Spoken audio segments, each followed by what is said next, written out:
Boa noite a todas, todos e todos. Hoje iniciamos um Quilombo Literário com muita alegria, com as convidadas Eudália Fernandes da Cunha Cordeiro e Jaqueline Oliveira. Estamos muito emocionados. Também temos a novidade da troca de horário, né? Antes nos encontrávamos às 18 horas, agora vamos começar a nos encontrar às 19h30 por conta do verão e dos dias mais longos.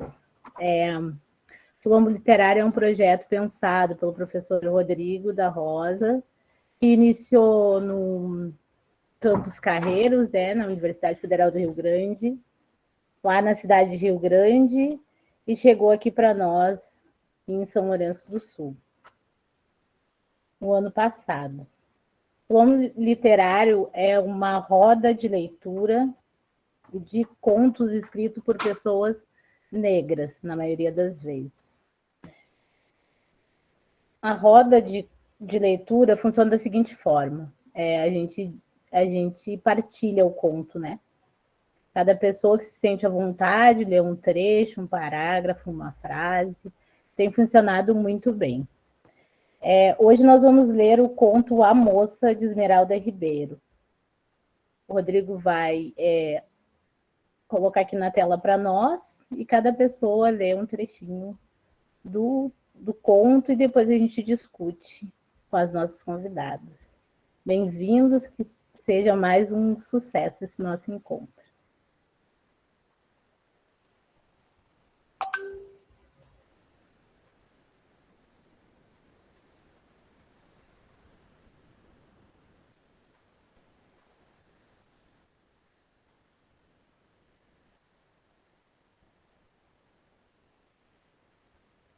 Se alguém ficou com alguma dúvida, pode perguntar. Eu vou começar aqui lendo o conto, mas podem ficar à vontade também para interromper a leitura. Esmeralda Ribeiro, A Moça. Delciane, mais conhecida como Delícia, soltou um palavrão. Arrependeu-se. Xingou um morto. Depois que aquela senhora descreveu com exatidão o semblante, o porte físico e a roupa do doutor Natanael, quando a encontrou numa esquina. O tempo estava nublado, porém não impediu que a mulher parasse em frente à Delícia e fosse direta e objetiva. Vejo um homem ao seu lado, negro, alto e magro, de chapéu e terno branco. Na lapela tem um cravo vermelho. Ele é de paz e só quer acompanhá-lo. Ele só se manifesta quando você está em companhia de outros.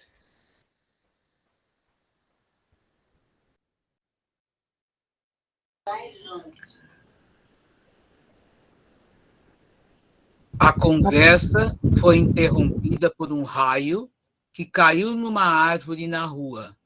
Aquela senhora apertava os passos e, durante o barulho dos trovões, falava outras coisas. Porém, a jovem só entendeu isto. Por que não cuidou da moça que morava dentro de você? O dia estava um cinza escuro, pingos fortes transformando-se em uma chuva torrencial. No meio daquele temporal, a mulher sumiu. Delícia, parada ali na esquina, estava atônita, porque aquela desconhecida havia descrito com exatidão as características físicas e a roupa com que o doutor Natanael foi enterrado. A roupa foi desejo do dentista, mas a ideia do cravo e o chapéu foi dela. Bem, a ideia foi da moça que morava dentro da jovem. Poucos conheciam essa moça. Na verdade, só uma vizinha adepta do candomblé, incumbida, certa vez, de passar um recado da entidade. A moça pediu que você cuidasse dela, com oferendas e todos os rituais sagrados, para que ela traga boas coisas para a sua vida. A falta de atenção com os seus protetores espirituais pode causar sérios problemas para você.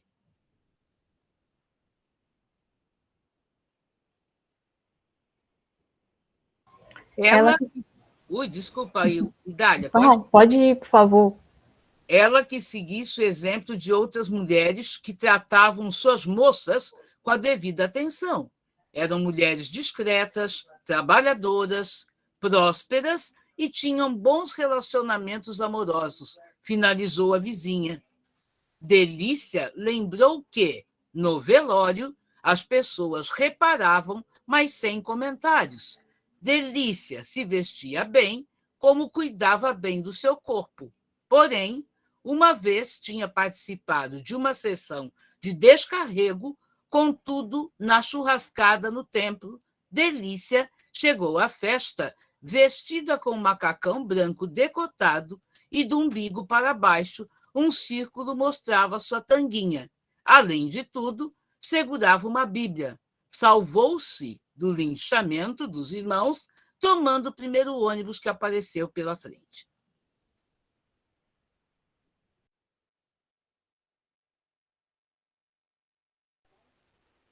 Delícia estava atrafada com os afazeres funerários. Era uma segunda-feira e a cidade preparava-se para emerjar dois feriados. Delícia recebeu a notícia pelo celular. O doutor Natanael tinha tido um infarto fulminante ao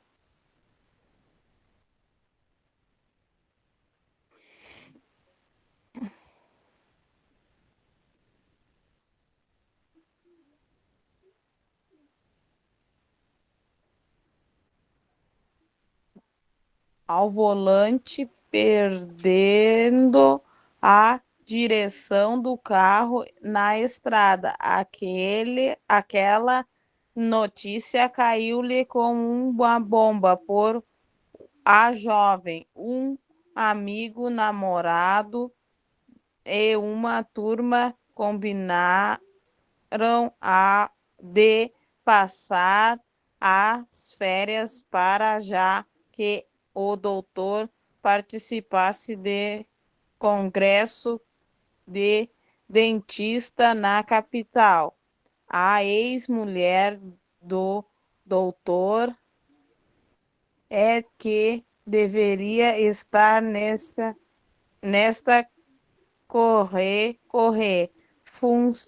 funerária. Pensou Delícia. A última notícia sobre o ex-Delícia teve pelos jornais. A mulher resgatou primeiro milionário da Mega Sena e sumiu do mapa. O volante estava no bolso da calça do ex-marido, jogada atrás do guarda-roupa. O dentista briga na justiça para localizar a ex-mulher. Naquela segunda-feira, não tinha ninguém para ajudar a jovem. Mas como era a Delícia que sustentava sua família, uma revolta tomou-lhe o coração e comprou os materiais fúnebres da pior qualidade. No fundo, Delícia amava os presentes e as viagens que os pais, como dentista, davam.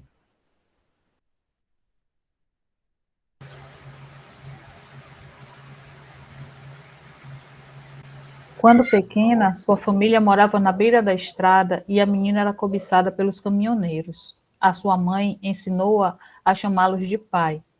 Mãe era nova, mas cansada para o trabalho, assim como o restante da família. Na casa entrava a ajuda de Delícia e a ajuda do governo. As bonecas que cresciam dentro do ventre da menina eram expulsas pela tia. O doutor Natanael conheceu Delícia quando caminhava pelo shopping. Ele gostava de mulheres mais novas. No começo, os dois só davam umas saidinhas, ou ela o acompanhava nas viagens, ganhando dinheiro e mimos. Ele seria o pai dos seus sonhos, bonito, rico, carinhoso, além de incentivá-la a vestir-se de forma insinuante, sensual e libidinosa. Mas a moça, que morava dentro da jovem, era danada e venceu a batalha. Do nada,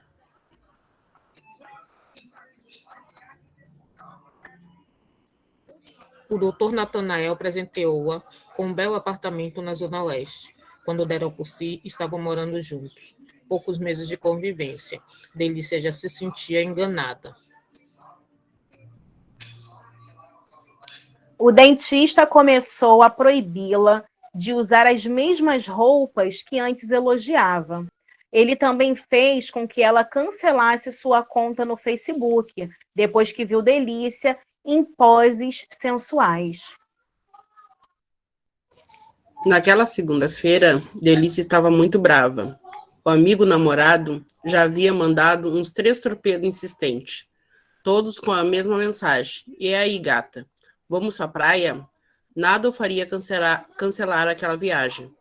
Depois dos 3 torpedos, este foi num tom de ultimato. Pô, vai para a praia ou não vai? Pô, decide. Ela respondeu que sim, pensou. Uma praia com aquele homem negro, lindo e sarado vai ser tudo de bom.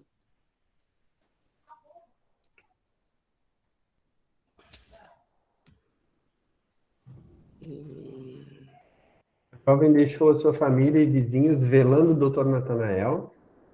Durante a viagem, ela e o amigo namorado foram calados, porque a jovem imaginava o vento orquestrando em seus ouvidos a Sinfonia da Liberdade. Estava livre mesmo? Mas Delícia não sabia que havia ganhado mais uma companhia. Além da moça que morava dentro dela, ganhou ao seu lado a companhia do Dr. Natanael.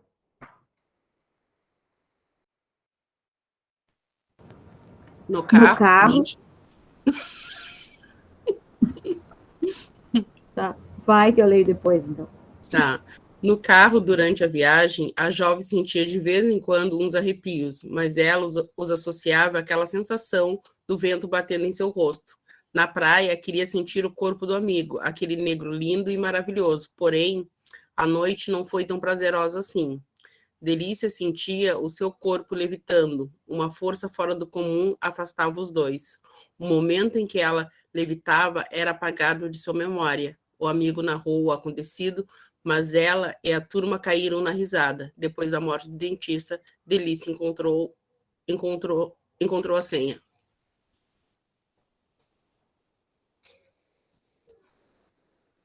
Do e-mail dele. Entre as mensagens, encontrou uma reveladora. O homem que confessou para sua amiga que havia realizado um trabalho de amarração com uma vidente para ficar com Delícia. O pedido mentalizado foi: ficaremos juntos para sempre, nem a morte vai nos separar. Delícia não acreditava em nada daquilo que leu, e seus dedos deram o comando para apagar as mensagens do falecido. A mente da jovem não conseguia ligar um fato com outro. Sua vida antes e depois da morte do dentista. Sua vida amorosa e financeira estava enfraquecendo. Para agravar a situação, em qualquer relacionamento mais íntimo, uma força descomunal a afastava, fazendo com que seu corpo levitasse. Passou a ser uma rotina, Delícia acabar dormindo sozinha nos hotéis. Para sustentar a si mesma e a sua família, vendeu todas as suas joias. Por causa de suas viagens, Delícia nunca terminara um ciclo escolar. A lei do emprego estava rígida. Até para colar ou entregar correspondências, tinha que ter nível superior completo e pelo menos falar um idioma, o inglês, de preferência.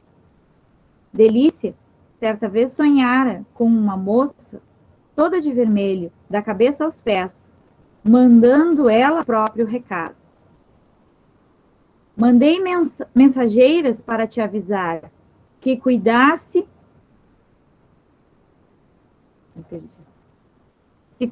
de mim para eu te proteger e dar-lhe bons caminhos espirituais, materiais e amorosos. Até os pastores dão oferendas para todos os meus companheiros. Estou deixando sua vida. Seu único namorado é o meu companheiro. Delícia acordou antes que a moça terminasse. Ela só se lembrava da última frase. Quem seria o companheiro? Dias depois, Delícia vendeu, abaixo do preço, o seu amplo apartamento na Zona Leste, para pagar uma dívida de tráfico feita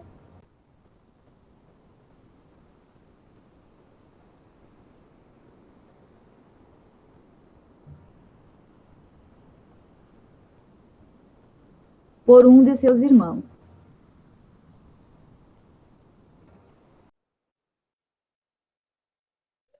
A jovem voltou a morar com sua família naquela cabeça de porco.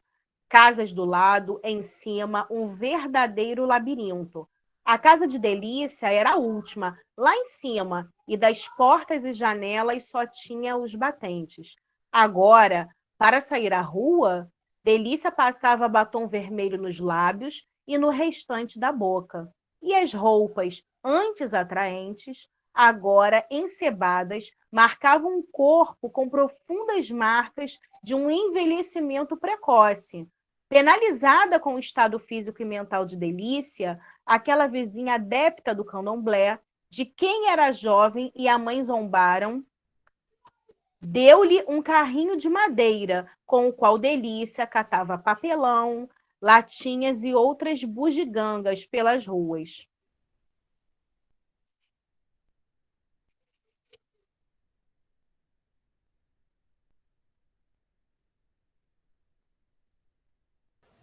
A jovem trabalhava de domingo a domingo. Foi num desses dias que Delícia cruzou na esquina com aquela senhora desconhecida que fez toda aquela revelação para ela. A mente da jovem estava confusa, ficava difícil assimilar alguma coisa. Nem a jovem entendeu porque soltou aquele palavrão xingando o morto. A tempestade atrapalhou, mas se aquela senhora ficasse mais perto da jovem, veria que mesmo embaixo daquele temporal, em esquinas em forma de T, Delícia parava, colocava as mãos na cintura e levantava os dois lados da roupa. Rebolava, depois tirava talvez o chapéu imaginário e dava longas e sonoras gargalhadas. Cadê você, Karina? Cadê a gargalhada? Era para mim. Tá bem. Você já viu? Você já viu por aí? Tá bem, Eudália. Obrigada. Gente, agora passado mais um pouco o nervosismo, porque eu caí umas 3 vezes enquanto estava acontecendo a leitura, mas eu estou aqui com a minha gargalhada. Eu vou pedir para as meninas se apresentar. Eudália, por favor, tu te apresenta, porque eu poderia ler aqui a bio de vocês, mas a gente tem essa cultura aqui, porque a gente acredita que não existe ninguém melhor para nos apresentar do que nós mesmos, né? E que bom que a gente chega no momento em que podemos nos apresentar do jeito que a gente quer. Mais uma conquista, então, por favor, Eudália. Boa noite, é um prazer enorme estar por aqui novamente. Estou todos os dias lá com vocês no Zap, apesar de postar pouco. Quero me organizar para participar mais. Eu sou uma mulher negra, eu sou filha de Logum Edé com Oiá, não sou iniciada ainda. Sou mãe de Cauê, sou companheira de Robson, sou educadora por desejo, ou por escolha. Estudo escrita de mulher negra na diáspora, especificamente Toni Morrison para tese e Carolina de Jesus por coração, por amor mesmo. E por enquanto é só, acho que tá bom.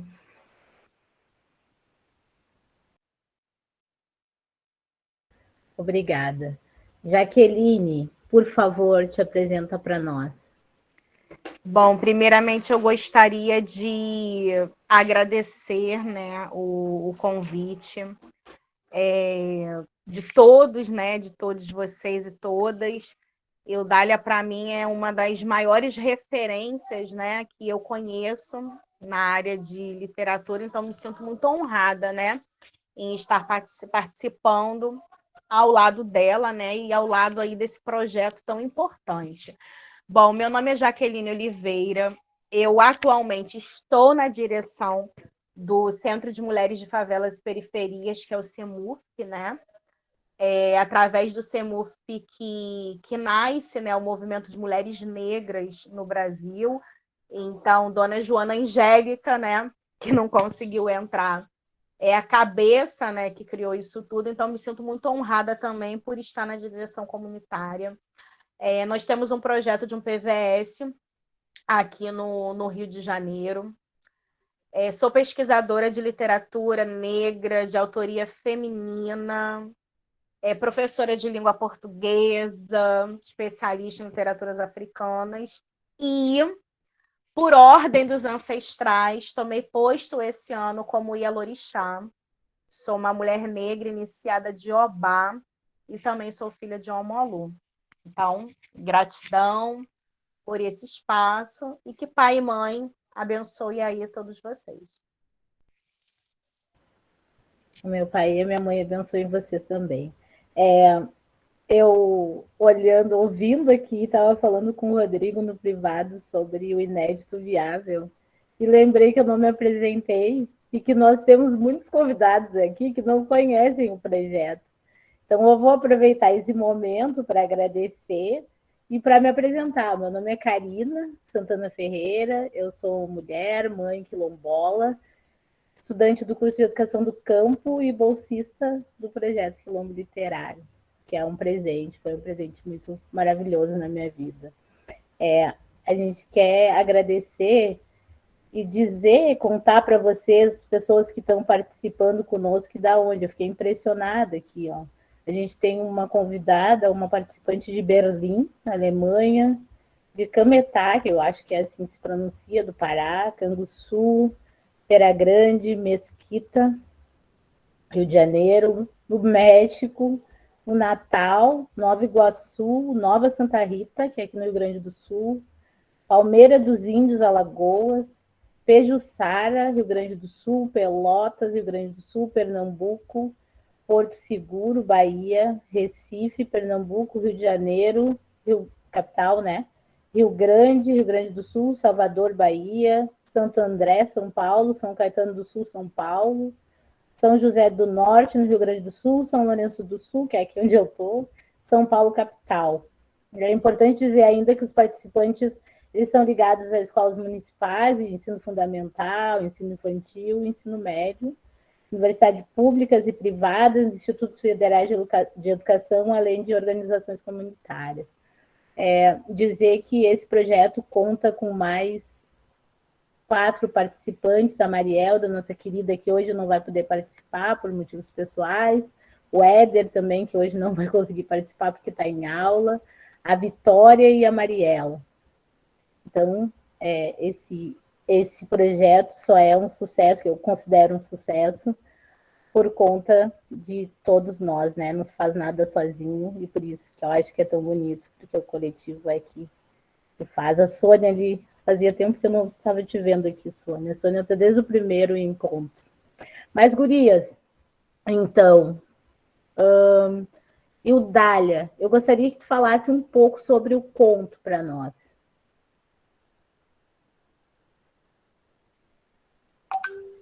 Nós preparamos um roteiro, a gente pode seguir, porque quem começa falando do conto é Jaqueline.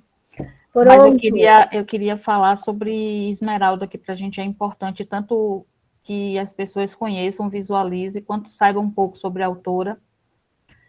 Mas fazendo do jeito certo, eu queria pedir a bênção aos meus mais velhos, aos meus mais novos, aos meus iguais, aquelas que nos antecederam e as que nos sucederão. Queria pedir permissão e licença ao Oxalá, que o dia é dele, né? E a gente vai tratar de coisa quente. Quero agradecer a minha mensageira, Rosa dos Ventos, a que me oferta tudo que eu imaginar, muito antes de eu pensar em pedir. A mais elegante de todas, a que eu avistei na estrada, Lebara. A Maria Mulambo, mensageira de Obá, minha amiga e companheira nessa jornada, chamei, sem ela ia ser muito mais difícil. A Sete Saias, por quem tenho um grande afeto e apreço. A Ré da Homem, que aí vem mulher.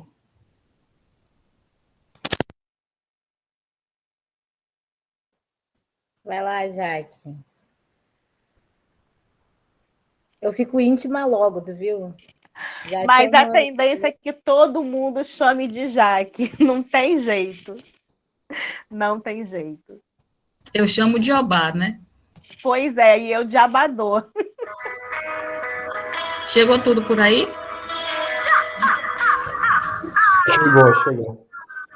Deu meia-noite, a lua se escondeu lá na encruzilhada, dando a sua gargalhada, Pombagira apareceu.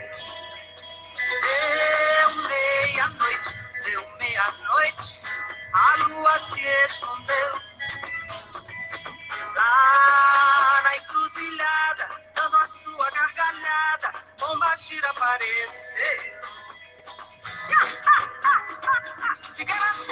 O lambo, padilha do cabaré, sete encruzilhadas, cemitério, isso é que é mulher. O lambo, padilha do cabaré, sete encruzilhadas, cemitério, isso é que é mulher. Abre todos os caminhos, com força e devoção, a cigana vem na frente, com seu baralho na mão, sete saia vai parceira, rodando no barracão.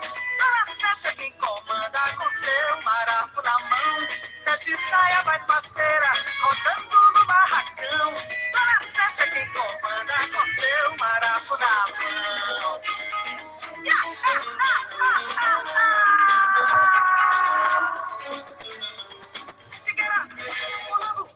Padilha do cabaré, sete encruzilhadas, cemitério, isso é que é mulher. Padilha do cabaré, sete encruzilhadas, cemitério, isso é que é mulher. Lua cheia no terreiro, em noite de devoção, rosas perfumando o tempo, poeira sobe no chão. Pombagira da Calunga não é mulher de ninguém, quando enfrenta uma demanda só sai por sete vintém. Pombagira da Calunga não é mulher de ninguém, quando enfrenta uma demanda só sai por sete vintém. Entra Pombagira tá louca, tá solta no salão. Entra Pombagira tá louca, tá solta no salão. Entra Pombagira tá louca, tá solta no salão. Entra Pombagira tá louca, tá solta no salão. Alaruê, alaruê, alaruê.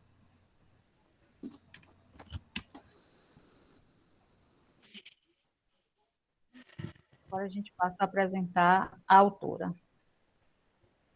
Essa é Esmeralda Ribeiro. Me escutam bem?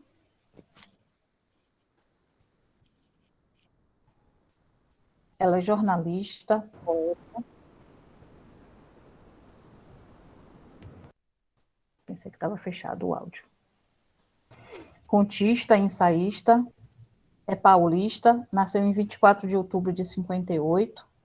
Ela começa no Quilomboje em 82, no número 5, e participa de todos. Estamos indo para o 44 esse ano, dezembro, né? Geralmente a seleção começa em agosto e finaliza com a publicação em dezembro. Ela participa de todos, desde o 5, menos do 6 e do 32. Em 96, ela assume junto com Márcio Barbosa, o seu companheiro, a organização dos Cadernos Negros, né? CUT também é um dos que está desde o início. E ela vai chamar esse exercício de ativismo afroliterário. Algo que me interessa muito na autora, principalmente pensando na participação dela nos cadernos, é que ela tem contos específicos que ela vai mostrar essa geração principalmente a que vem depois da nossa, né? Eu entendo que eu venho depois dela, ainda que sejamos próximas na idade, ela vai mostrar para essa geração a importância de conhecer o cânone, e ela vai brincar de rasurar e borrar esse cânone. Como? Ela vai trazer no número 14 o guarda-segredo, que ela vai fazer Clara dos Anjos contar a história, né? Diferente lá de Lima Barreto. No 16, A Procura da Borboleta Preta, a gente vai estar muito próximo do conto de Machado, né? Sobre o mesmo tema. No 26, Mulheres de Espelhos, eu penso que ela faz referência também, ela vai dizer sobre Helena Parente Cunha, né, com um livro bem parecido. E no 12, ela vai falar de Desejo Escondido na Memória, que ela vai brincar com uma barata, muito próxima à ideia de Clarice Lispector lá na Paixão Segundo GH. Aqui são... Pensar que esse Caderno Negro ele já está caminhando para mais de 4 décadas e que se estabelece como uma tradição, né? Ele se torna vitrine para muitas das que hoje já conseguem publicar de forma autoral, né? De forma individual. Esses são alguns dos cadernos, dos muitos cadernos negros, que essa história e o nome guarda relação também com os cadernos de Carolina.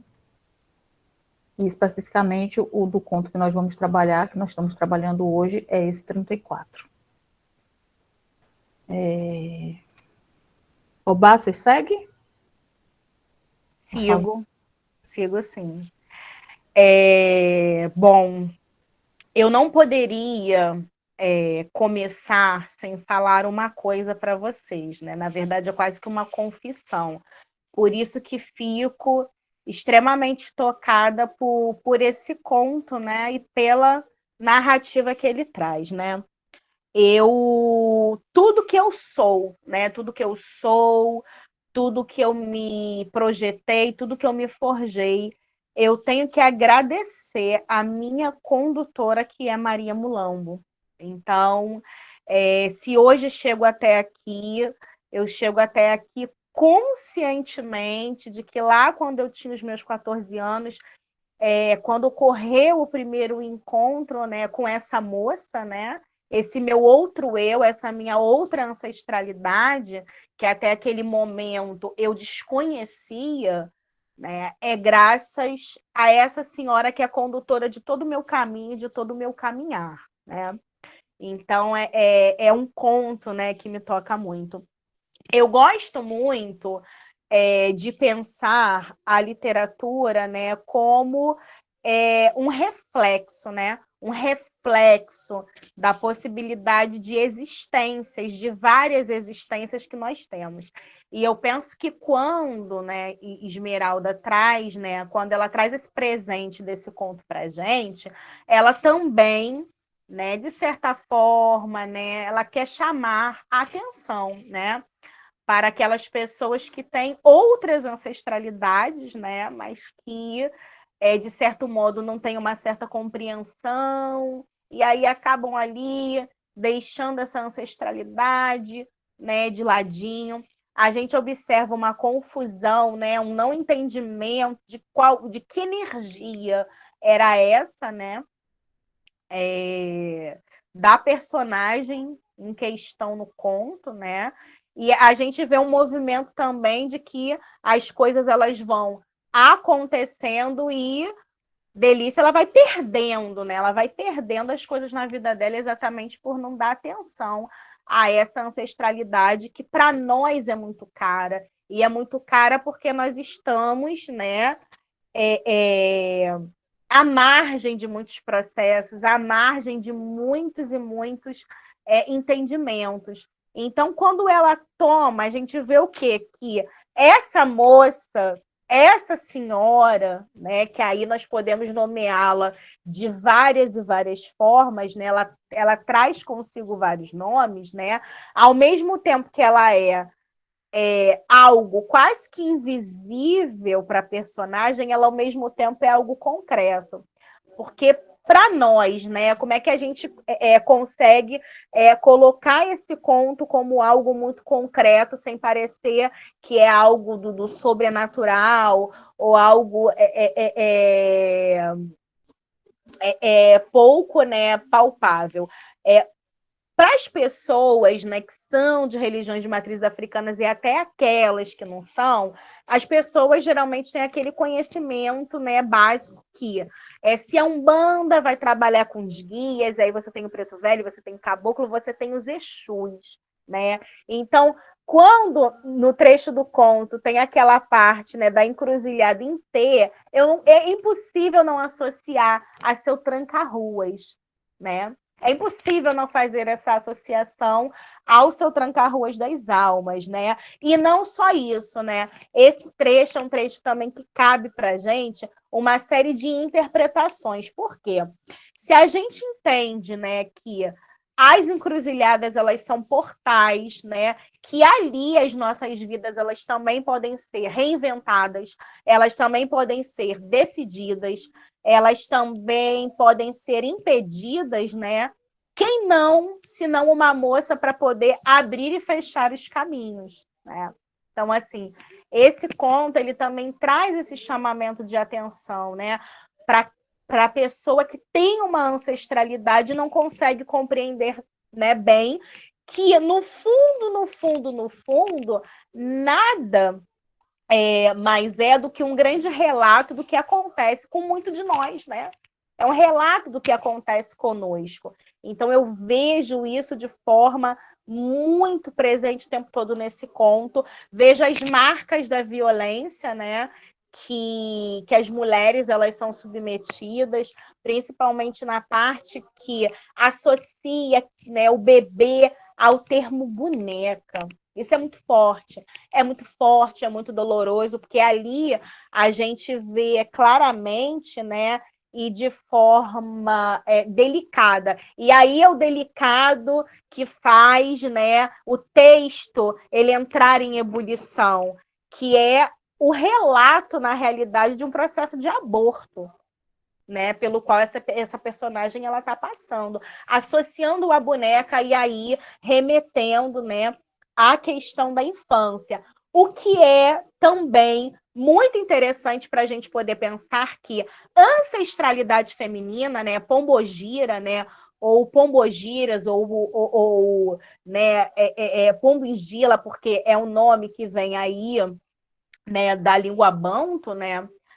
são ancestralidades femininas que, independentemente, né, de pessoas negras né, serem ou não de religiões de matrizes africanas, né, todas nós carregamos essa força feminina, né, essa energia. Então, quando a gente escuta assim, a mulher tem o sexto sentido, né, aquela voz, aquela coisa, até o processo mesmo do sonho, que nós não sabemos, né, por onde vem, são essas moças, né, mandando mensagens para a gente a todo momento.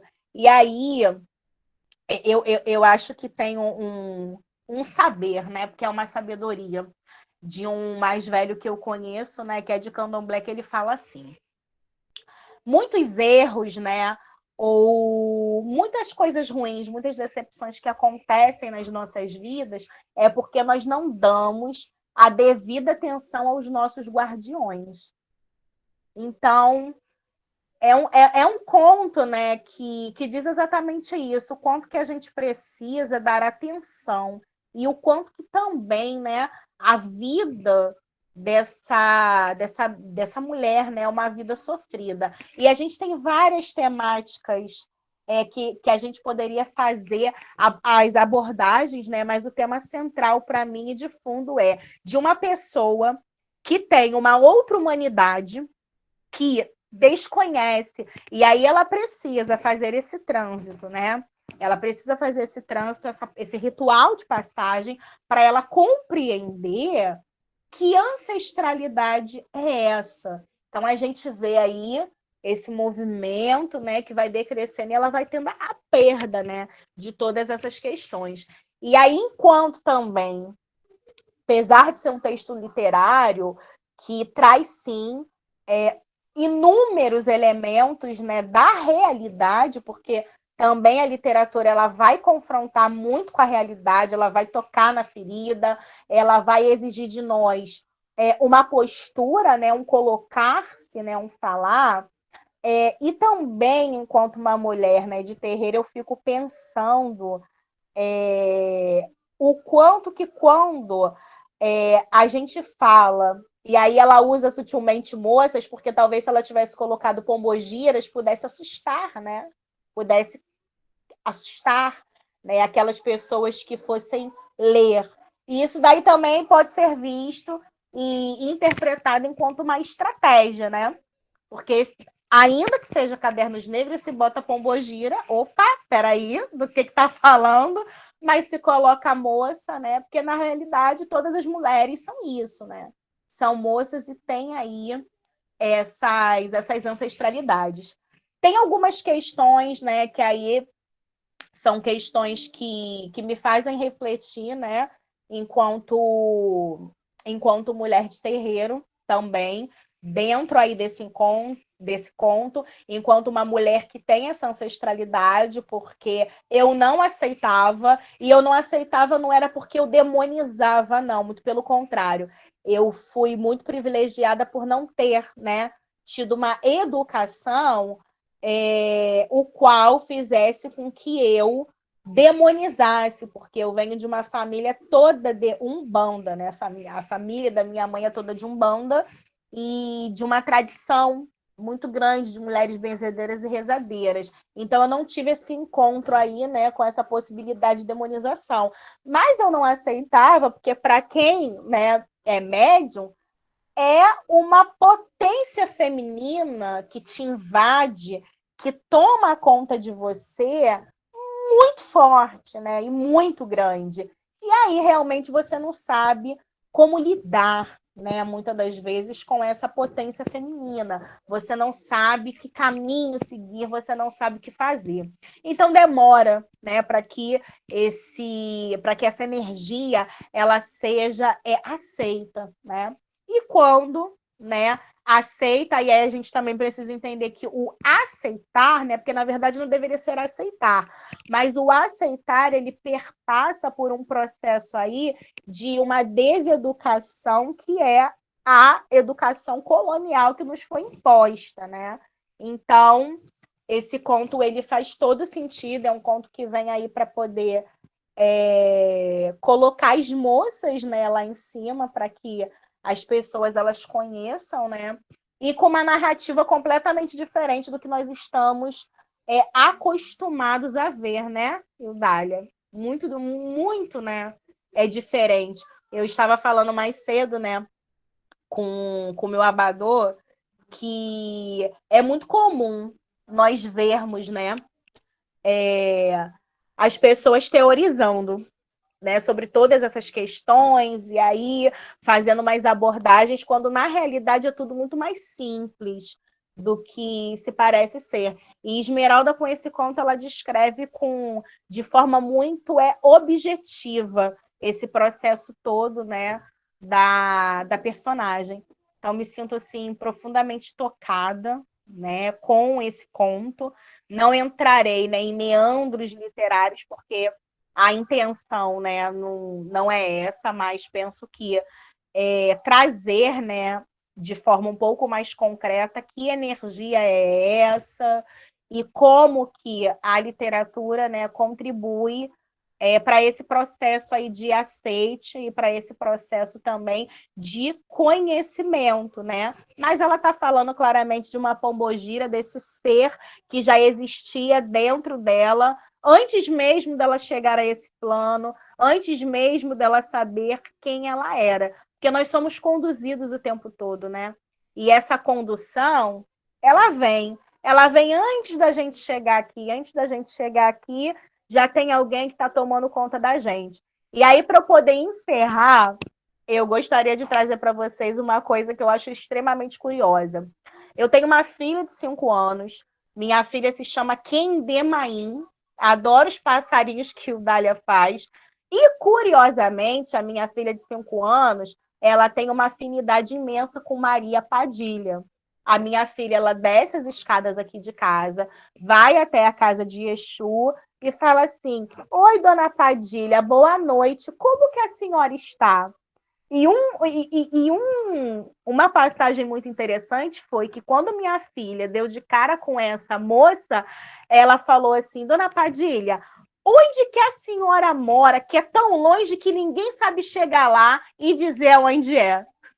Então, eu estou falando exatamente disso, né? Vocês observem que é uma criança de 5 anos tendo contato, né, com essa energia que possivelmente é a energia dela, e o quanto que essa moça é apegada a esse serzinho aos 5 anos de idade. Então é isso, né? É o encontro com uma existência, né, que a personagem ainda não conhecia. E a gente, né, espera que em algum momento, se Esmeralda resolver continuar, né, ou escrever A Moça 2, que a gente veja aí a delícia, né, de uma outra forma também. E é isso. Entenderam porque eu convidei a moça? Tá explicado? Eu tô aqui arrepiada, porque passa um filme, né? Na cabeça da gente. Ela vai falando e as coisas vai passando aqui, né? E aí eu fiquei ali olhando aquele vídeo e me enxergando, o espelho da minha risada ali, né? Com a cabeça para trás, a minha gargalhada, e aí ela foi falando, e eu fui me colocando, e a gente começa a perceber. E eu tenho certeza que isso não aconteceu só comigo, né? Dessa intensidade, né? Que nasce com a gente. Sim. E convocada para gargalhar, né? No próprio conto. Espero que Esmeralda acesse, porque fica gravado e depois fica disponível lá no canal, né, do projeto, e que ela compre mesmo essa ideia aí da moça 2, 3, 5 mil, infinito, né? Tomara que ela super top. A ideia é que eu traga também rapidinho alguns outros pontos que me chamaram muita atenção, que me afetaram profundamente. E aí a gente faça de forma dinâmica, rapidinha mesmo, também para a gente escutar vocês, né? Porque é para ser roda, é sempre roda. E aí a gente não queria que perdesse tanto o encantamento quanto a dinâmica mesmo do projeto. Então, essas senhoras, esse povo que chamam da rua, na rua, elas são dos e nos caminhos. Elas são caminho, elas são fartura, elas são propriedades, elas são sexo bom, garantia de sexo bom, farto também. Elas são movimento, elas são dinamicidades, e elas não precisam de nada do que a gente oferta. Elas precisam, sim, que a gente oferte para que com nossa energia a gente transmute e volte para a gente. Né? Que a gente fica achando, quem não conhece acha que está envolvido com bebida, com cigarro, a depender do que seja, cigarro é curativo também, né? A fumaça do charuto, quem sabe, né? Não vou entrar no que eu não devo. Então, elas precisam da gente lembrar delas para que elas continuem fazendo por nós, né? É em nosso benefício que elas recebem para transmutar. E elas estão coladas conosco o tempo todo, elas estão de mãos dadas, e aí algo que me intriga muito, que me afeta muito no conto, é o respeito que ela teve pelo livre-arbítrio de Deliciane, né? Vulgo Delícia. E aí pensar que esses nomes nunca são gratuitos, né? E aí, não sei, o peso do nome também afetando nesse destino, nesse caminho, né? Que teve a infância que teve, a adolescência que teve, tudo muito precoce, violação, abuso, né? Abortos que Obá já trouxe. E ela não desiste de Deliciane, de Delícia. Ela inúmeras vezes continua tentando, né? Não abre mão. Ela entende que ela precisa destrancar esses caminhos, inclusive de si, primeiro de si, né?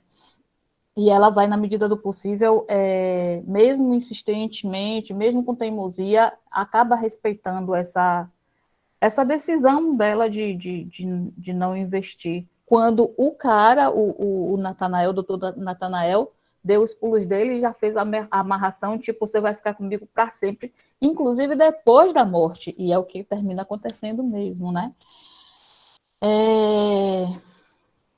E aí eu fico pensando, né? Quem sabe se Delícia escutasse a moça, a vida dela não seria outra. Quem sabe se o bilhete premiado que a ex acabou achando numa calça atrás do guarda-roupa, acho que foi alguma coisa assim, atrás da cadeira, não fosse para ela achar. Quem sabe ela não tivesse perdido o apartamento que acabou perdendo, né, para salvar o irmão de uma dívida de drogas. Como ajudar quem nega a ajuda? E, de novo, essa grandiosidade de respeitar, de mãos atadas, de impossibilitada de agir, ela continuar tentando, ela não desistir. Nossos guias são isso, né? Até que diz assim, ó, agora eu vou ter que respeitar, agora não dá mais para seguir, né?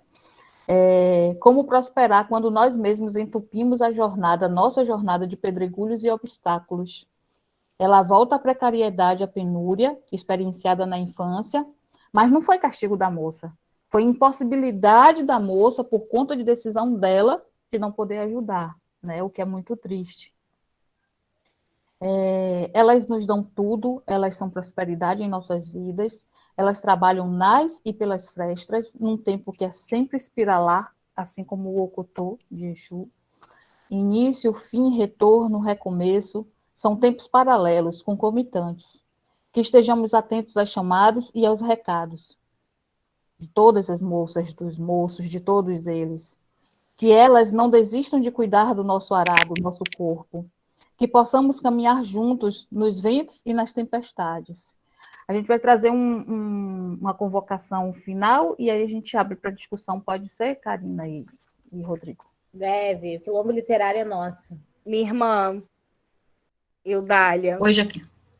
Eu lembrei de um trecho muito importante para essa roda, né? Da letra, né? Que fala que assim, Maria Mulamba ela é fiel, é ouro que cai do céu. Amor, amor, amor. Amor é uma palavra para quem sabe dar valor. Porque a moça mostrou ali o tempo todo que amava ela, mas ela não estava pronta para poder receber e perceber esse amor dela. Talvez faltasse amor próprio, algo que não acessou, que não foi ensinada, que não obteve, né? Que não foi destinado a ela. Isso. Vamos lá para nossa oferenda final e a gente escuta vocês.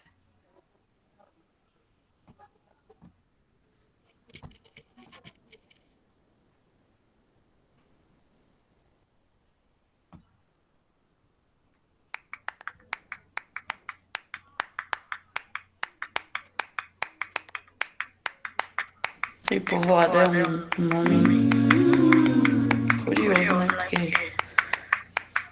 a gente sempre fala de povoado em relação à terra, né? A terra é povoada, mas também sem terra. A gente também é terra que povoa.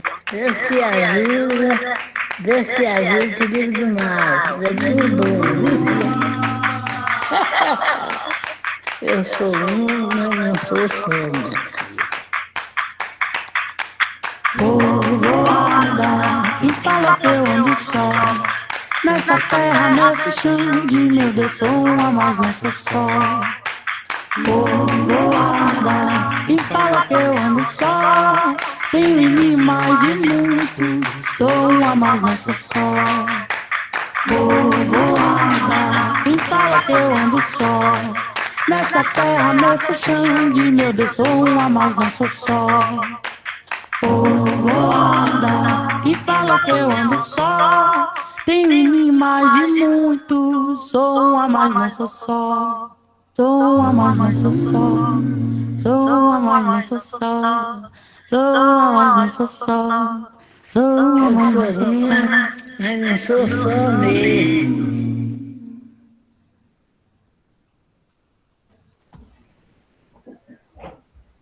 Obrigado, Albá. Obrigado, Quilombo Literário. Obrigado, Rodrigo. Obrigado, Karina.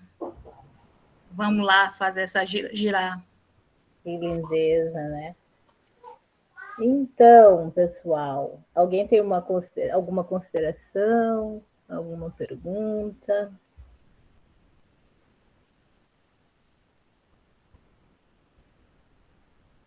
Silêncio absoluto. Eu gostaria de dizer que, além da gratidão, a gente aprende com vocês essa conexão que vocês fizeram com a vida e a literatura, né? Que é tão caro para nós. Que a gente tem aprendido aqui com vocês mesmo. Porque a gente vem para discutir, a gente inicia o projeto para discutir o conto. E daqui a pouco a gente pensa, não, mas o conto tem a ver com a vida e a gente tem que discutir isso politicamente. E aí a coisa vai andando e chega aqui, né? E aí vocês fazem essa conexão tão bonita. Então, parabéns e gratidão. Ó, a Rosimeire perguntou como vocês perceberam. Consegue ler? Vocês conseguem ler? Porque para mim fica difícil. Obrigada. Você começa, amigo? A minha história é rapidinha.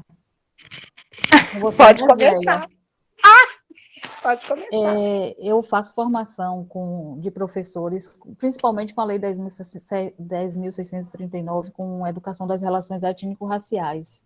E aí tem um projeto chamado PARFOR, Plataforma Freire, que é para professores que ainda não tinham a licenciatura, tinham outras formações, magistério, e aí eles fazem num tempo mais curto. E aí eu viajei para Xique-Xique. Em Xique-Xique, dentro de Xique-Xique, que é interior daqui da Bahia, tinha outra cidadezinha próxima, chamada Itaguaçu, e era tudo muito precário, assim, chegar lá era num carro que era de gás de... Era um botijão lá improvisado, enfim, e o motorista, ele ia cantando músicas bregas de quando eu era guria, eu tenho meio século, então pense aí o contexto, né? Oh, meu amado, meu Deus, isso vai aparecer no YouTube, eu tenho que me conter. E aí tinha uma casa abandonada, assim, tipo, só os escombros mesmo, e alguma coisa me chamou a atenção. E eu fiquei olhando muito para aquela casa, ela me intrigava muito, me chamava. E aí eu vi uma criatura alta, esguia, e a roupa era muito fina, era rosa chá, e ela nua por baixo, e ali eu entendi que era ela, né, que eu já conheci, quer dizer, já sabia da existência, já estabelecia a comunicação, mas ainda não tinha visualizado.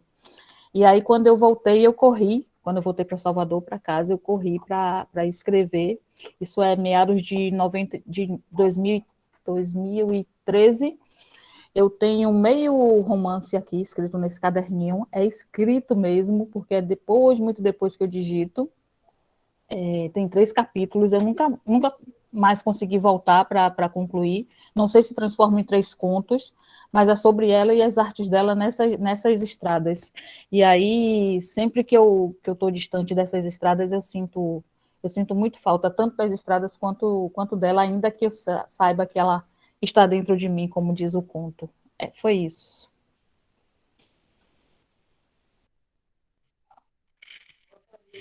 Então, meu percurso, ele é diferente, né? Porque em algum momento da minha existência eu ia me deparar com a presença de uma moça, né? Não necessariamente a que eu tenho, mas eu iria me deparar.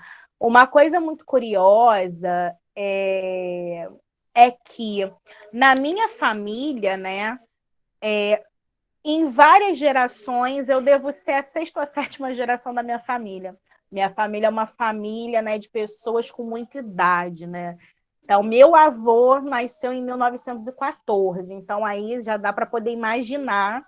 Eu tenho 30 anos, né? Então, assim, não pude conviver tanto assim com meu avô. E aí já dá também para poder imaginar a idade das mulheres da família, né? Eu sou herdeira de minha bisavó, que era a 21ª filha, né? Com 21 irmãos, dentre essa a maior parte mulheres. Então, essa senhora Maria Mulambo era a senhora da minha bisavó, que acaba se tornando uma ancestral de proteção da minha família como um todo. Então, ela já vem de muitas gerações. E aí, como que eu conheço, né? Como que eu me deparo com essa senhora? Né? Primeiro que desde os 5 anos de idade eu sempre fui cuidada por uma preta velha chamada Vovó Chica da Bahia, E ali, aos 5 anos, quando eu sentei para poder tomar o passe, né, que a gente fala, a vovó Chica falou a minha vida toda, falou como que seria, né, a minha trajetória. E aí, uma certa vez, né, uma amiga minha me fala assim: poxa, vamos lá em casa, porque vai ter uma festa lá, né, de Tata Mulombo. Eu falei assim: tudo bem, vamos lá, vamos ver. Primeiro que eu tinha um pouquinho de receio, por quê? Eu ainda, apesar de ter 30 anos, eu ainda peguei um tipo de prática dentro da Umbanda em que crianças, elas não ficavam, né, elas não participavam, não estavam ali presentes nas giras de Exu. Não porque Exu é algo que seja ruim, não, mas porque como se tem a compreensão que é uma energia muito densa, é uma energia que ela vem para poder descarregar sobre tudo, né? Daí o Dália falar que a bebida, né, que o fumo também não é nada que é à toa, tem ali um porquê, né? Tem ali um motivo. Então, eu tinha aquela coisa assim, sempre vendo aquelas entidades muito sérias. A primeira que eu tomei conhecimento é menina, né? Pombogira menina. E aí, lá no terreiro dessa minha amiga, eu comecei a tremer. Era uma tremedeira que eu não conseguia controlar, involuntária. E aí essa senhora chegou. Ela tem a prática de se jogar mesmo, né, com os joelhos no chão. Então ela chegou, ela disse quem ela era e disse que ia ficar na minha vida. E aí ela está na minha vida desde que eu tinha meus 14 anos de idade. E tá aí. E disse, inclusive, que ela iria conduzir a minha vida, né? Então, assim, toda vez que eu estou prestes a fazer alguma coisa, se eu estiver correndo algum risco, ela dá um jeito de aparecer e fala: peça para a minha menina não fazer isso. Que aí é essa relação com respeito, né? E acho que é válido dizer que eu tenho um bebê de 3 meses, né? E durante a minha gestação, essa senhora me mandava mensagens por sonho, ou aparecia para mim, mas em nenhum momento ela chegou, que respeitou aquele momento de plenitude da gestação do meu corpo. Então, meu encontro foi esse. Ela simplesmente, tô chegando. Ela pegou e ela chegou.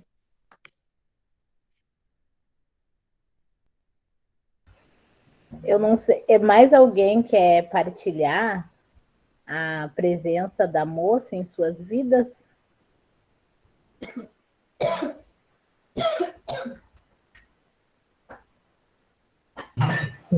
Boa noite. Boa noite.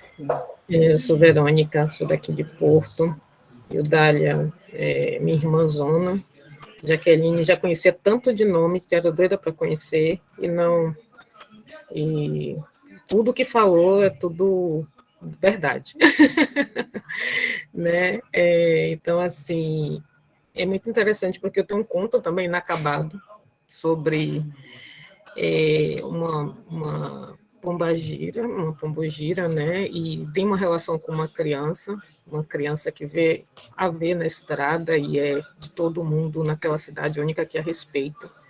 E quando eu li esse conto de Esmeralda Ribeiro, eu fiquei pensando na minha, né? Dona Rosa de Ouro. E Dona Rosa de Ouro, ela não é a minha mensageira de frente, né? Mas ela toma conta total da minha vida, né? Eu já cheguei por vezes, eu questionava meu pai de santo, fazia assim: mas por que o meu mensageiro fica tão quietinho, calado, e ela é que tudo é ela na frente, até quando eu vou comprar qualquer coisa para eles, ela é que primeiro pula, ela que primeiro salta, né? E sempre nos IFAs, nos jogos, as coisas acontecendo, e ela lá nos sonhos, eu sei que é ela que manda as mensagens, essa intuição que Jaqueline colocou, né, de que a gente achar que é intuição e não é intuição, é ela. As pessoas que tiram do caminho, as pessoas que botam no caminho, né? Então, e é uma coisa assim tão simples, mas é de uma simplicidade que é inexplicável, sabe? Porque hoje eu consigo, e tem sido uma relação muito forte, porque eu sempre fui muito afetada pela autoestima, especialmente a autoestima com a minha escrita, e o Dália sabe muito bem disso, né, das minhas inseguranças. E nos últimos tempos eu tenho recorrido a ela, né, para isso, e de alguma maneira ela tem me dado um certo retorno nesse fortalecimento da minha confiança com relação à escrita, com relação às coisas que eu tenho solicitado a ela. E é muito interessante porque Exu age no silêncio, né? Age nas lacunas, age naqueles lugares que a gente acha que não cabe um fio de cabelo, ele está agindo ali. E essa comunicação, né, é de uma simplicidade, é de uma resposta tão simples e, ao mesmo tempo, tão sofisticada, que a gente está tão acostumado com o complexo, ou a tornar tudo na nossa vida complexo, que a gente não percebe, né, essa comunicação tão eficiente, tão eficaz, né, que eles tecem com a gente. Então, assim, isso é forte, isso aqui que está acontecendo, né, com todo respeito e permissão ao dia de meu pai Oxalá, mas isso aqui que está acontecendo é um movimento deles, né, esse movimento de comunicação, de força, de troca, de partilha.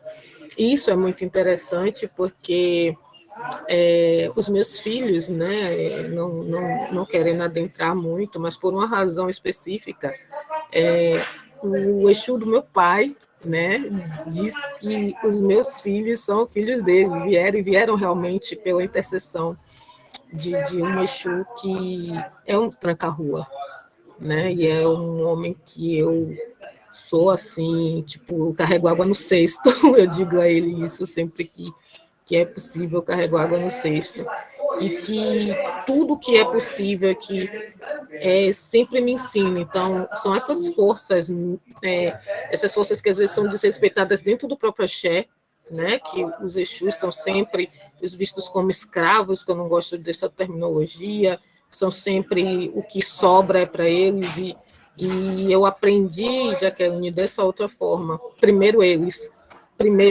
sempre eles, se eles não permitirem, né, os outros não vão poder fazer. Então, é sobre isso, é sobre essa força constante. E só para finalizar, né, um dia eu disse que eu ainda vou e o Dália fica falando, não conta, amiga, mas tem alguma coisa me pedindo para falar. Uma vez aconteceu, eu ainda não estava muito relacionada com a minha religião, eu estava inclusive afastada, meio que descrente, né, da minha religiosidade. Eu estava vindo tarde da faculdade, estava chovendo muito, muito mesmo. E eu vinha pela rua do meu bairro, em Salvador, né, e estava tudo muito deserto. E nessa chuva, nessa trovoada, eu vi um homem parado, passando a chuva, todo de preto, com chapéu, e eu não conseguia ver o rosto desse homem. Na verdade, eu não via nada, eu só via uma roupa em pé e um chapéu. Mas eu passei, tipo, não me causou nenhum medo, nada, e vinha um homem, de fato, na minha direção, que iria me assaltar. E esse homem, quando veio para cima de mim para me assaltar, ele também viu essa pessoa que eu tinha visto, que estava em pé parando a chuva. E foi um susto que essa pessoa tomou tão grande, né, que na mesma hora ele sumiu, o cara sumiu da minha frente, eu não sei onde foi que esse cara foi se parar. E depois, né, eu vim entender que aquele era um sinal deles, justamente dizendo que eu acreditasse que eles existiam, né? E foi isso que me fez retornar e nunca mais sair dessa religião que eu amo, né? Do serviço que eles prestam na minha vida e que eu não quero abrir mão nunca. Então, é sobre essa força, é sobre essas coisas, é sobre isso que essa ancestralidade nos abraça e que a gente é tão mal agradecida com eles. Eu acho que a gente é muito mal agradecida com eles, né? É sobre isso. Obrigada, querida. Mais alguém? Posso falar? Deve. Deixa eu abrir aqui.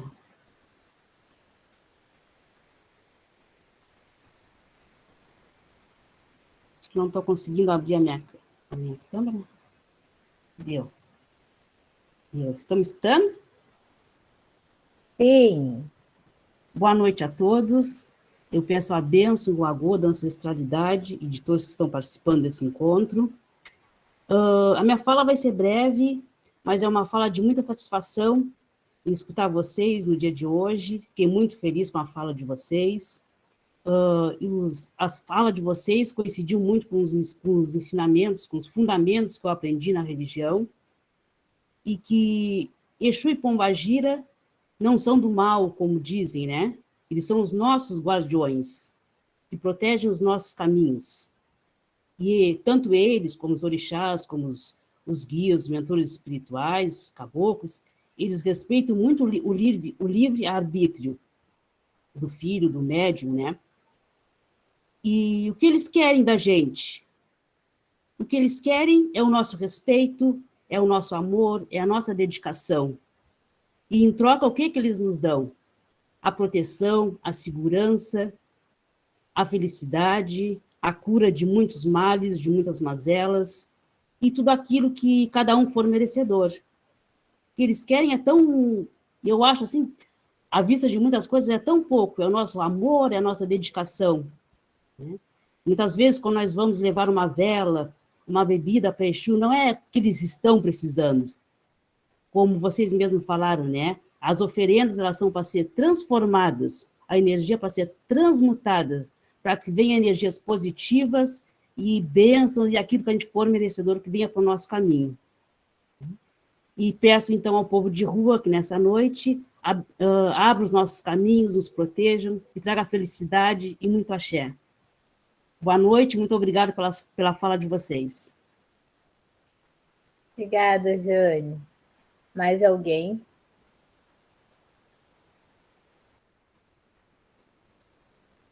Jane, você é uma linda. Fiquei emocionada. Muito obrigada. Eu que me emocionei com a fala de vocês. A Joana colocou um comentário aqui, não sei se vocês querem comentar o comentário da Joana. É muito cruel o que fizeram e ainda fazem com os personagens das religiões de matrizes africanas. A falta de conhecimento e a demonização da religião afasta qualquer possibilidade de respeito a essas personalidades. Olha só, vocês estão me ouvindo? Sim. Vocês estão me ouvindo? Sim. Eu fico um pouco tímida de falar porque eu não pratico a religião, mas tenho contato com ela desde criança. Eu tenho 68 anos e o meu primeiro contato foi de muita repressão, entendeu? Eu sou nascida numa favela e as pessoas que praticavam, né, a Umbanda, o Candomblé, escondiam suas roupas dentro do guarda-roupa para ninguém ver. E nós, crianças, a gente mexe em tudo, né? Aí eu ia para a casa da vizinha e via aquelas roupas, tudo lá, e eu ficava perguntando, e as crianças conversavam uma com as outras, né? Porque a minha família, por parte de pai e de mãe, é católico. São católicos. Quando eu vejo a Jaqueline falar que ela foi... que ela é da religião de matriz africana de família, né, desde criança, eu fico com muita admiração, entendeu? Porque ela realmente é uma pessoa muito amadurecida nessa questão, né? E tem uma fala muito didática, muito importante para essa sociedade brasileira. E o segundo momento, quando eu era criança, que eu tive contato de novo, foi com os pretos velhos. Eu fugia também para a casa da vizinha e eu cambonava. Eu era cambone de uma criança que recebia, né, o santo com 10 anos também. Nós tínhamos a mesma idade. E aí lá ela recebia, né? Então, o que eu quero falar é que essa sociedade colonizadora, ela edemonizou também as divindades, né, que nossos ancestrais deixaram de herança para a gente, porque a relação do corpo da religião deles, a relação com o corpo da religião deles é muito diferente da relação com o corpo da nossa religião, dessa herança religiosa. Vocês falando aí de Pombagira, Maria Mulambo, entendeu? Eu comecei a visualizar. A relação do corpo é diferente, então o corpo fala. E como eles edemonizam os santos, né, da religião de matriz africana, essa relação do corpo fora da religião com a gente também é muito cruel. Se você for pensar nessas duas vertentes, você vai ver, né? É uma crueldade muito grande. E a gente tem que falar mais sobre isso. Isso tem que se tornar uma fala comum para nossos irmãos que estão afastados disso. Eu fiquei 7 anos fazendo uma pesquisa no meio evangélico, porque eu sou da seguinte opinião: quando a gente abre a boca para falar alguma coisa, tem que ter um conhecimento de causa, entendeu? Eu tive um momento muito frágil da minha vida e eu caí lá dentro, só que eu caí lá dentro cheia de informação, entendeu? Eles não fizeram a lavagem cerebral na minha cabeça. E aí, o que aconteceu? Eu subtraí todos os conhecimentos que eu podia para poder formar a minha fala contra eles, entendeu? Contra a opressão deles, contra o racismo deles. Isso foi muito importante para mim. Teve pessoas que me abandonaram, que ficaram, você está lá? Não estou lá, não estou lá de bobeira, não. Eu estou lá, alguém me jogou lá. Então é isso, era isso que eu queria deixar aqui para vocês. Parabéns para vocês que organizaram esse debate, essa roda de conversa, parabéns. Coisa linda. Mais alguém? Alina, eu vou desligar, porque amanhã eu tenho que sair. Beijo a vocês todos, estava maravilhoso. Beijo, Miriam. Mais alguém quer falar alguma coisa? Karina. Fala, gata. Oi. Você viu que nós somos irmãs de covinha? É difícil. Pois é, e meu bebê de 3 meses também já tem. De verdade. Karina, a dona Joana, né, deu essa gargalhada aí. Dona Joana, Karina, nossa, é uma mãezona, sabe? Mãezona mesmo. Assim, quando eu falo mãezona, eu falo de verdade. É uma mulher que a ancestralidade colocou para poder cruzar com o meu caminho, daquelas de luta, sabe? Daquelas de luta mesmo. E, caramba, muito bom, né, tê-la aqui participando, né, aqui dessa roda, porque Dona Joana é uma mulher que ela quase nunca pode nada. É impressionante, quase nunca ela pode nada. Todo mundo quer falar com Dona Joana, porque é mulher como a gente, é mulher de luta, e é daquelas que chegam e fazem, né, acontecer. Né? É um quadro do movimento de mulheres negras no Brasil e reconhecido internacionalmente. Então, fico muito feliz dela estar aqui, de verdade. Né? Não é de Inhaçã, mas também é de Trovão, Eudália. É a mulher de Xangô Coxum.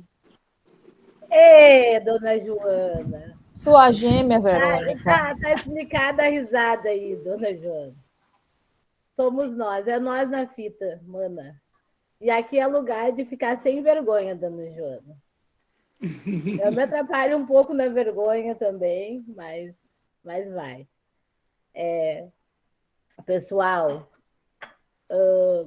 nós estamos nos encaminhando para o final e passou muito rápido, né? Muito rápido. São quase 9 horas.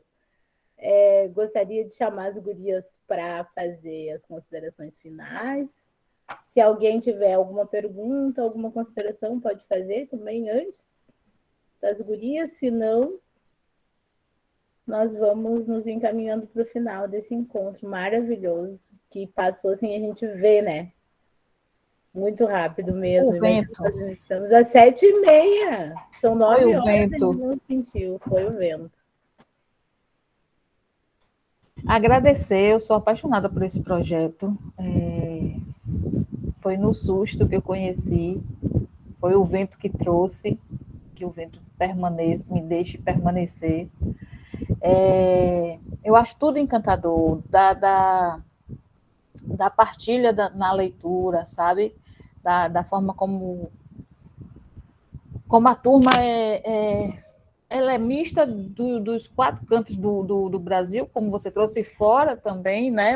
E também idade, várias questões.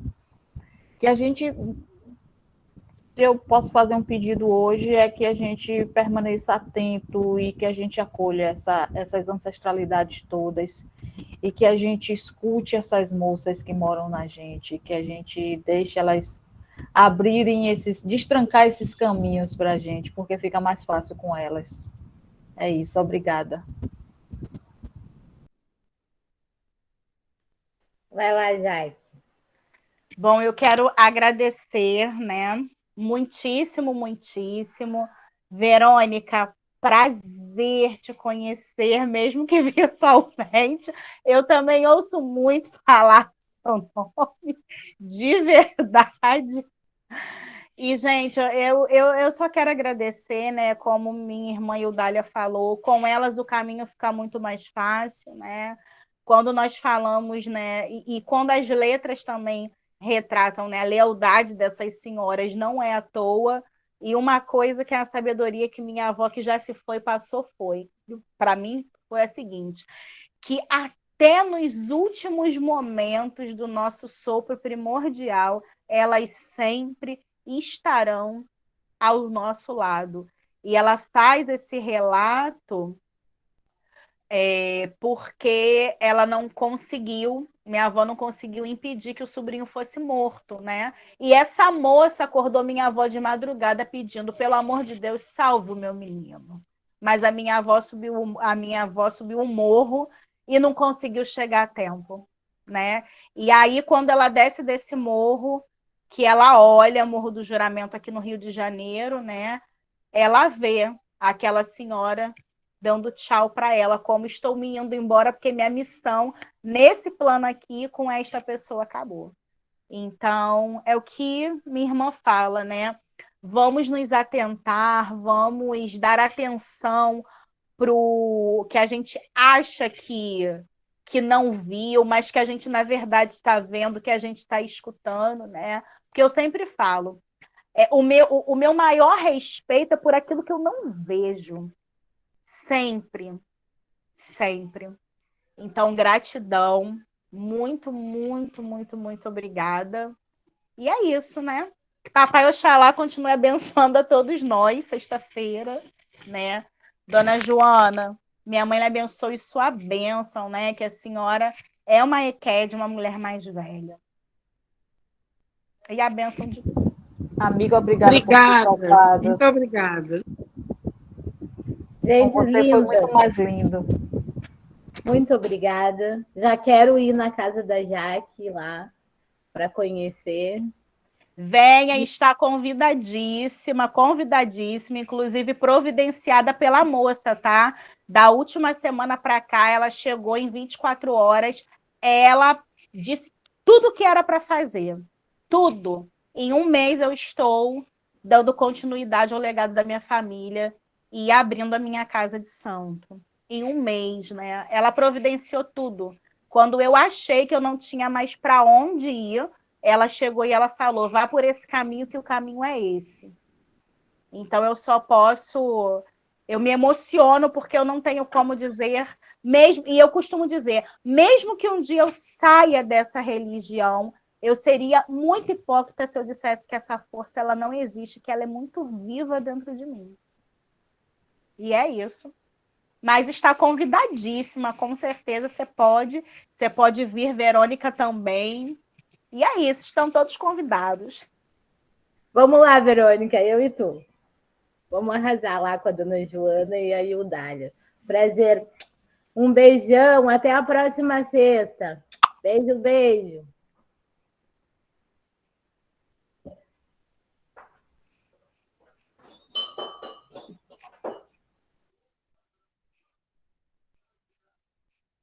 Boa noite, lindezas.